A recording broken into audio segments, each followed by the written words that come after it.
Bango. Mabaho na ba ang helmet mo at hindi na kaaya-aya ang amoy? Pwes, eto na ang sagot dahil nandito na ang kauna-unahang helmet bendo machine sa Pinagsama Taguig na mag-aalis na masamang amoy sa inyong mga helmet. At hindi lang yan dahil meron din silang shop na pwedeng pagpaayusan ng inyong mga motor. O paano mga kayo pips? Tara, let's go! Nandito nga tayo ngayon sa may Phase 2, Pinagsama Taguig.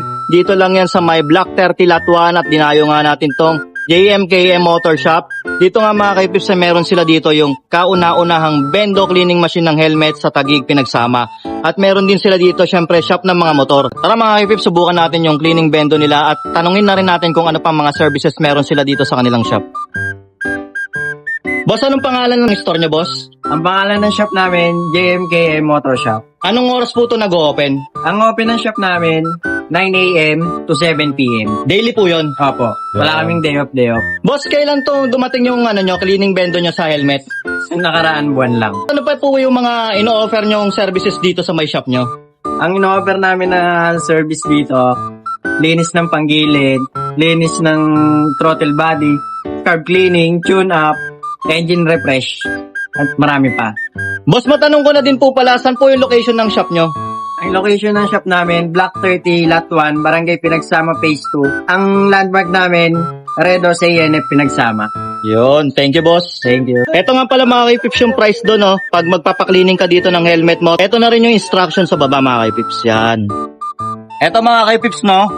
Papalinis natin yung ating mabahong helmet. Medyo mayamoy na matagal natin ginagamit, di naman natin nalilinis. Lalagay mo lang siya dito sa center. Tapos close mo yung window niya. Tapos magulog ka ng 15 pesos. Nice. Tapos i-start ko na po. Yan, i-start na siya. Pag na-start mo na siya, antayin mo lang ulit na mag 30 seconds tapos magulog ka ng another 10 para mabango talaga yung helmet mo. O ano mga kaipips, alam nyo na kung paano gagawin. Tapos ito mga kaipips, lalaglag na natin yung another 10. Bale, ano siya, 25 pesos. Yan mga kaipips, no? Tapos nang malinis yung helmet natin, titignan na natin. Yan mga kaipips, oh.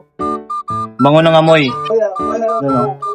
Mukhang luma lang yung helmet natin, pero amoy bago na siya. Bango. Yan. Tapos punasan mo na lang kasi meron siyang moist yung, yung visor niya. Pagtapos mo linisan. Yan, meron sila dito. Pero sa amoy niya mga kaipips, goods na yung amoy niya. Nawala na yung amoy araw tapos yung parang basang amoy. Bango na.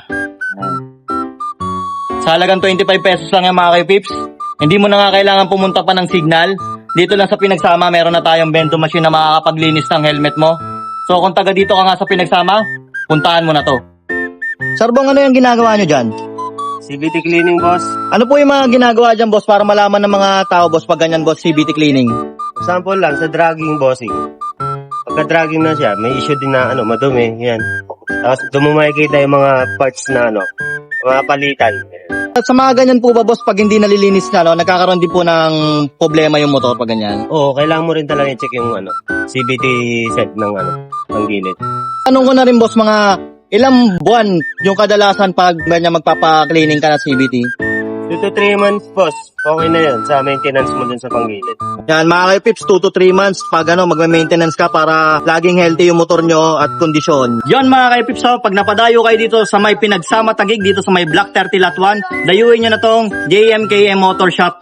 Dito makakapagpalinis kayo ng helmet. Tapos kung may problema din yung motor nyo, gusto nyo magpa-overhaul o magpa-change oil o ano pa man yan, punta na kayo dito, dayuin nyo na.